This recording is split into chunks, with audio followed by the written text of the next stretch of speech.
អញ្ញាធិជាតិដោះស្រាយវិវាទក្រៅប្រព័ន្ធតុលាការបានឈានមួយជំហានទៀតនៅក្នុងគម្រោងបង្កើតការិយាល័យតំណាងរបស់ខ្លួននៅក្នុងខេត្តភូមិភាគឦសានទាំង4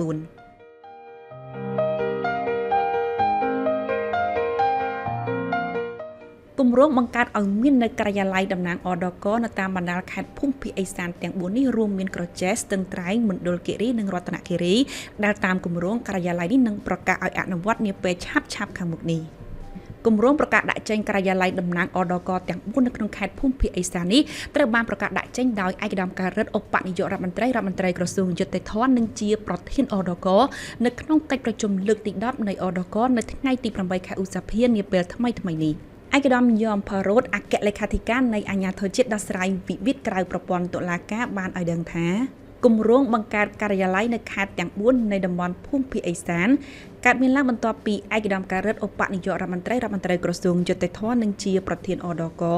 បានចាត់ក្រុមការងារចុះទៅធ្វើការសិក្សាស្រាវជ្រាវនៅខេត្តទាំង4ក្នុងតំបន់ភូមិភាគឦសានអំពីប្រពៃណីវប្បធម៌និងទំនៀមទម្លាប់នៅក្នុងការដោះស្រាយវិវាទរបស់ជនជាតិដើមភាគតិច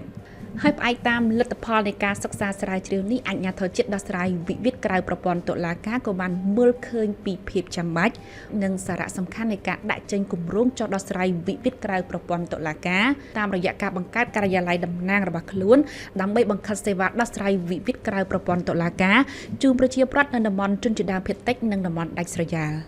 ហើយគម្រោងចុះដោះស្រាយវិវាទជូនប្រជាពលរដ្ឋនៅតំបន់ជនជាតិដើមភាគតិចនិងតំបន់ដាច់ស្រយាលនេះគឺរៀបចំឡើងជាសំខាន់ក្នុងគោលដៅដើម្បីបង្ខិតសេវាយុត្តិធម៌បង្ខិតសេវាដោះស្រាយវិវាទជូនទៅប្រជាពលរដ្ឋឲ្យបានកាន់តែគៀហើយប្រជាពលរដ្ឋក៏អាចមានភាពងាយស្រួលក្នុងការទទួលបាននៅសេវាយុត្តិធម៌មួយប្រកបដោយលក្ខណៈល្អប្រសើរនេះជាគោលបំណងសំខាន់មួយនៃការដាក់ចេញនៅគម្រោងខាងលើនេះបាទគម្រោងបង្កើតការិយាល័យតំណាងអដកនៅខេត្តទាំង4នៃតំបន់ភូមិភាគឦសាននិងលេចចេញជារូបរាងនៅតំបន់ទីប្រជុំជនដែលមានវិសាលភាពនៅក្នុងការដោះស្រាយវិវាទនៅទូទាំងខេត្តតែម្ដងហើយតាមឯកឧត្តមយមផារ៉ូតតំណាងការិយាល័យអដកនៅតំបន់ភូមិភាគಈសាននេះមានប្រធានមួយរូបនិងសមាជិកចំនួន2រូបបាទខ្ញុំសូមបញ្ជាក់ជូនថានៅក្នុងដំណាក់កាលដំបូងនេះការិយាល័យតំណាងអដកនឹងត្រូវបង្កើតឡើងក្រោមការដឹកនាំរបស់ប្រធានមួយរូបដែលជាមន្ត្រីសម្របសម្រួលដោះស្រាយវិវាទហើយគាត់អាចមានមន្ត្រីសម្របសម្រួលដោះស្រាយមួយរូបផ្សេងទៀតរួមជាមួយនឹងមន្ត្រីជាប់កិច្ចសញ្ញាដែលទទួលបន្ទុកលើការងាររដ្ឋបាលសរុបទៅគឺថាគាត់អាចមានចំនួន3រូបក្នុងមួយការិយាល័យសម្រាប់ធានាដល់កិច្ចដំណើរការនៃការិយាល័យនោះឯកឧត្តមយមផារ៉ូតបានគូបញ្ជាក់ទៀតថាការិយាល័យតំណាងអដកនៅក្នុងខេត្តទាំង4នៃតំបន់ភូមិភាគឦសានគឺមានតួនាទីទទួលពាក្យបណ្ដឹងនិងដោះស្រាយបណ្ដឹងរបស់ប្រជាពលរដ្ឋនៅនឹងកន្លែង